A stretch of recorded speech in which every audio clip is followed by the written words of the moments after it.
Hey everyone, this is General Guns and Ammo of Clan Active War.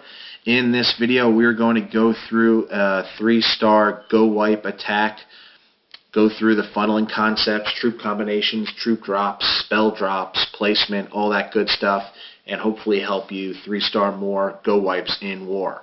So let's get right into it. We'll go to our latest war win against Team Bravo. We won 65-61. We're going to take a look at one of these Gowipe attacks conducted by one of our clanmates, Super JJ. This was actually a pretty important part of war. I think we were tied or maybe down by 1 at the time with many of our attacks running out. And so number 11 was, I think, 1-starred. And so we needed a 3-star. And so Super JJ was up on cleanup and he said, "Hey Guns, I'm going to 3-star number 11, and when Super JJ says I'm going to 3-star, he follows through." So let's take a look at this base. And so immediately we will see max Town Hall 8 defenses. So some of the walls, actually probably half the walls are purple. That's okay. You got some Tootsie Roll walls in there for max Town Hall 8. So a pretty thick base, a lot of compartments in this base. Some might say, hey, there's a lot of compartments, pretty tough to Gowipe. Well, Super JJ sees that, and he actually takes some extra wall breakers. If you look at the troop combination, he took 11 wall breakers, 17 wizards, 2 P.E.K.K.A.s, 2 golems, 1 probably level 4 P.E.K.K.A. in the War CC. His king is maxed out at Town Hall 8, level 10. 2 heals, 1 rage, 1 poison spell, another standard troop combination, but he does take extra wall breakers to break more compartments. In another video, we showed how one of our attackers took 4 archers to deal with some buildings that were in each corner. These are standard troop combinations, guys, but depending on the base, make modifications. If there's huts or corner buildings, take archers to deal with them. If there's a lot of compartments that you have to bust through to get your troops into the middle in a Gowipe, take some extra wall breakers. Outside of the P.E.K.K.A.s, golems, and what you take in your War CC, you can make modifications based off of the base. So there's not one troop combo that's going to work on every single base. We provide you with the standard troop combination, but you can make some modifications depending on the base that you're looking at. So Super JJ is going to start this attack from the southeast. He drops his golems. Okay, why did he attack from the southeast? What we want to do at Town Hall 8 is identify where the clan castle is and how close it is to a flat side. So in this case, because we want to make quick work of the clan castle troops, so we want to attack from a near side if we can. If you're attacking from a far side, like the northeast or maybe the northwest, and the clan castle isn't drawn out until your troops get kind of like in the middle of the base, if there's no wizards there to rage and kill that clan castle troop, it's going to be tough to make work of those clan castle defensive troop.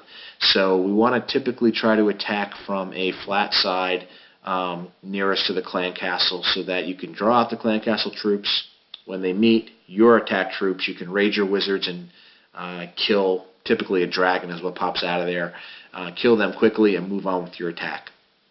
So he picks the southeast here, he drops his golems, he spreads them in a way to create kind of a wall of defensive attention. So you have, in the east, you have archer, cannon, archer, blasting up the golem. In the south part of the base, you have an archer, you have a mortar here, and then eventually a cannon will draw to the golem here. And so the whole idea of these golems, guys, is to create a wall for your wizards when he layers them behind, and you'll see that happen here. He layers wizards behind so that the wizards don't get shot up by defense. It's as simple as that. The golems take up the damage. They are your meat shield for the wizards that do most of the blasting up damage. So he lines his whiz behind the golems. He's going to start to create the funnel, which we'll talk about in a second. And notice he dropped, I think he started with 17 wizards. He dropped 8 wizards behind the golems. He didn't drop all 17. He didn't drop 13. He didn't stack like 10 wizards behind one golem and 5 behind another. he layered enough wizards to get the job done. If you have, easy to kill huts and camps and things like that, you only need one wizard to take out, one of those things. So why layer 10, wizards on one building or, stacked behind a golem? Layer the wiz in a way to take care of what's in front of them. They drew out the clan castle troops. So the dragon and balloon popped out there. It's going to make its way towards the golem. He sends a couple wall breakers in to break some walls for the golem to keep the golem moving. Wizards are still alive. Okay, so he drops a rage spell. He drops a rage spell on the wizards to get them to kill the clan castle troops quickly. This is very important. And he places the spell in a way that he captures the wizards inside, and they'll be able to kind of run through the rage spell, even up through into pretty much the first layer of compartments into the base. He doesn't drop the spell too far behind, doesn't drop it too far in front. He places it in a good spot to where not only is the golem raged, but the wizards can actually fly in to the rage, into the base, and have that enhanced ability to make quick work of the clan castle. So he rages his wizards. He also gets some wall breakers in. Wall breakers have enhanced abilities through the rage. They're going to bust up more walls than usual. The dragon is still focused on the golem. He did send a P.E.K.K.A. in there. And so he's able to do that because he created a good funnel. Funneling is the biggest part of Gowipe to get this 3-star attack started. If you fail on your funnel, chances are you're going to fail on the attack. And so the funnel essentially is layering the wizards behind to take out this first line of buildings here. And so you do have some stray buildings. You have a barracks in the south. You have a barracks in the east here. That's okay. In this case, Super JJ dropped his P.E.K.K.A. into the rage spell, and the nearest building the P.E.K.K.A. can target is in the center of the base. It's not going to go for these side buildings because the closest one is right in front of it. If he dropped his P.E.K.K.A. too far back, if he dropped it too far down to the south or too far down or too far up in the north, the P.E.K.K.A. might target these side buildings. And so if you want to eliminate that, drop some wizards on these corners here, get rid of those barracks, and ensure the funnel. That's the biggest thing I see with players when they make mistakes, is they do not clear enough buildings in their funnel, and then they plop all their P.E.K.K.A.s in at the same time, and all these troops in at the same time, even their king.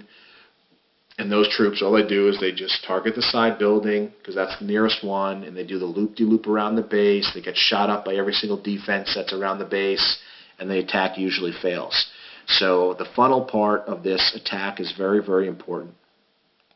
And so he gets his P.E.K.K.A.s in the middle there. He shoots in 2. He gets some more wall breakers in there. He does drop a heal spell on his golems. And watch how he dropped his heal spell. He didn't drop it just kind of behind the troops. He dropped it in a way so that throughout the duration of that heal spell, the troops are going to take full advantage of that. So when you're placing your spells, try to place them a little bit in the path of the troops so that they don't just walk out of the heal spell, or you drop it too far behind and they don't take full advantage of the heal ability for it, in this case, for the full duration. Drop your spells in a way that the troops are walking through the spell through the duration of the spell. So he heals golems and P.E.K.K.A.s there, because P.E.K.K.A. is taking double damage from Tesla. He gets another P.E.K.K.A. in there. The funnel was created. His king is in. He's got wizards. He puts more wizards behind the king and the P.E.K.K.A. here in the south. Very important, guys, when you place your wizards, don't just plop your wizards in front of defense. I see this all the time. Placing a wizard in front of an archer tower, in front of a Tesla, in front of a cannon is dumb. They're just going to die. So you want to get your wizards behind the meat shield troops, your golems, your king, even your P.E.K.K.A.s. Get a wizard or 2 behind them, because the wizards really are key to this attack, because they blow up things through walls, and it keeps your big troops moving, your golems, your P.E.K.K.A.s, your king. If you don't have any wizards behind those troops, and your P.E.K.K.A.s trying to slice through walls, your golems pounding on walls to get to the next defensive building, your king's pounding on walls to get through to the next building.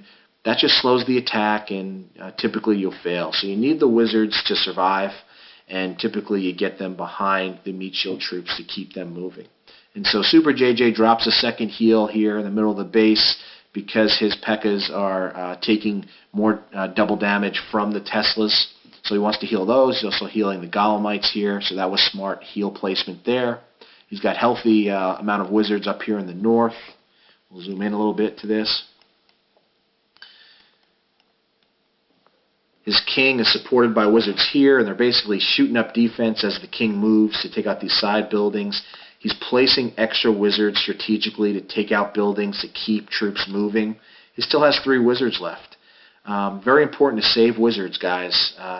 Dumping troops is not a good strategy. It's not really a strategy at all. Dumping, you're just kind of hoping that all the troops survive at the end. When you create your funnel, drop enough wizards to create the funnel, filter in some troops, some wizards behind your meat shield troops if wizards die, but try to save some wizards for the end of the attack in case wizards walk into a giant bomb or something crazy like that happens. Very, very smart to save wizards, and you'll see all the wizards that are alive in this attack. This is when you know you're having a successful Gowipe, when this many wizards are surviving. And so he has these wizards up here taking out these buildings, kind of flanking. The P.E.K.K.A. is taking defensive damage for the wizards, so they can easily move around the base and clean up the rest of those buildings. He hasn't even raged his king yet, and he's about to. There he goes to bust through that wall. I see players drop their king and rage him right away. That's such a waste of the king rage ability. I'm not sure why players do that. Super JJ did it the right way. And so he poisons a Tesla for good measure. That doesn't really work, guys. He's just having some fun. And then he finishes up the 3-star and took the lead for us in war. So this was a very, very impressive Gowipe attack for Super JJ. He took the lead for us in war that we ended up winning. And this is how you 3-star these bases, even if it's max Town Hall 8 defenses. Proper funnel, proper use of wizards, save some wizards for the end, proper use of the spells. This is pretty much a textbook Gowipe. If you're looking for more content, check out our website, activewarcoc.com. This is Guns and Ammo, signing off.